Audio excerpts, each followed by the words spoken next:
A stand for justice. In the heart of a bustling city in the United States, where skyscrapers touched the sky and the streets were always alive with activity, a courtroom sat silently awaiting a monumental moment. It was a case that would echo across the nation, setting the stage for a legal battle that would challenge centuries of ingrained injustice. The case was simple at first glance. A young black man, Malik, had been charged with a crime he didn't commit. The evidence was shaky at best, and the prosecution's case seemed built more on racial prejudice than actual facts.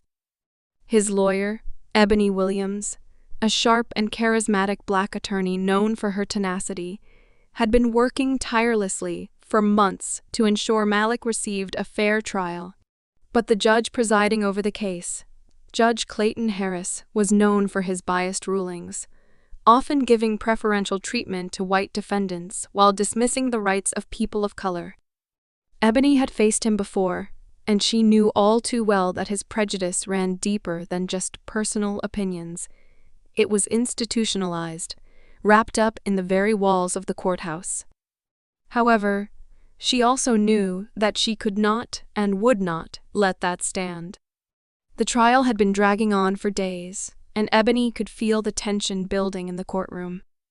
Judge Harris had already dismissed crucial evidence in favor of the prosecution and had been making snide remarks towards Ebony in an effort to belittle her arguments.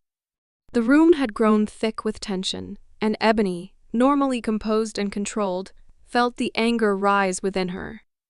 It was on the last day of the trial when it happened. Judge Harris interrupted Ebony once more as she delivered her closing arguments, his tone dripping with condescension. "Miss Williams, your objections are becoming tiresome.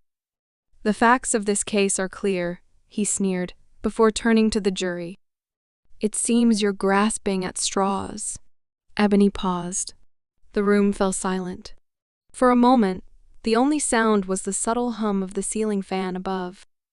She looked around the courtroom, eyes locking with Malik's, his face a mix of desperation and hope. Then she turned to face Judge Harris. "Your Honor," she began, her voice steady but filled with the weight of generations of injustice. "We are not here to play games. We are here because a young man's life is at stake, and your blatant disregard for the law and for fairness does a disservice to every single person who walks through those doors, expecting a fair trial." She walked to the center of the courtroom, her voice gaining strength with every word. "For far too long, judges like you have used your power to manipulate the system, to deny justice, and to perpetuate a cycle of racial inequality. You may think that your biases don't show, but they do. You may think that your actions don't harm anyone, but they do. And you may believe that you can silence me, but you cannot." The room was silent, the weight of her words hanging in the air. Ebony's eyes were locked with Judge Harris's, but this time there was no fear in her gaze, only determination. "You have no right to make decisions based on your own prejudices. The law is clear, the facts are clear, and what you're doing is not justice."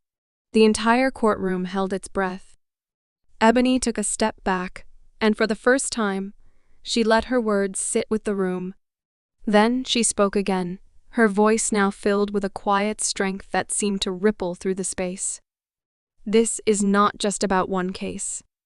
This is about every case that has been skewed by people like you, people who have forgotten that the scales of justice must remain balanced for all, not just for some." The energy in the room shifted. The jury members, who had been quiet up until this point, exchanged glances, their expressions hardening. The spectators in the gallery began to murmur, their voices rising in support. Some people even stood, slowly clapping, as if they had been waiting for someone to finally speak the truth aloud. Ebony turned back to Malik. "We fight not just for you, Malik, but for every person who has ever been denied the truth, for every soul who has been oppressed under the weight of an unjust system." The judge, visibly shaken for the first time, tried to compose himself, but the damage had been done.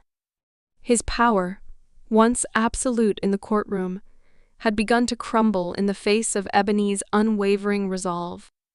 In the end, Ebony's words did more than sway the jury, they sparked a movement.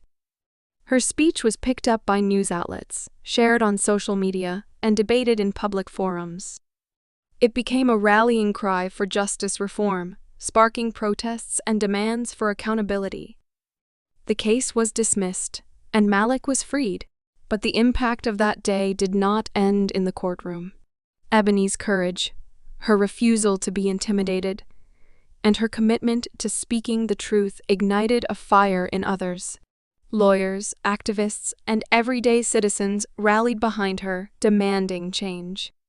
And though it wasn't easy, it was clear that the fight for justice was far from over, but with people like Ebony leading the charge, it had found new hope. Ebony Williams was no longer just a lawyer. She was a symbol of what it meant to stand up, speak out, and fight back against the forces of inequality. And in the years that followed, her legacy would be one of change, a reminder that even in the face of the most entrenched injustices, the voice of truth could never be silenced.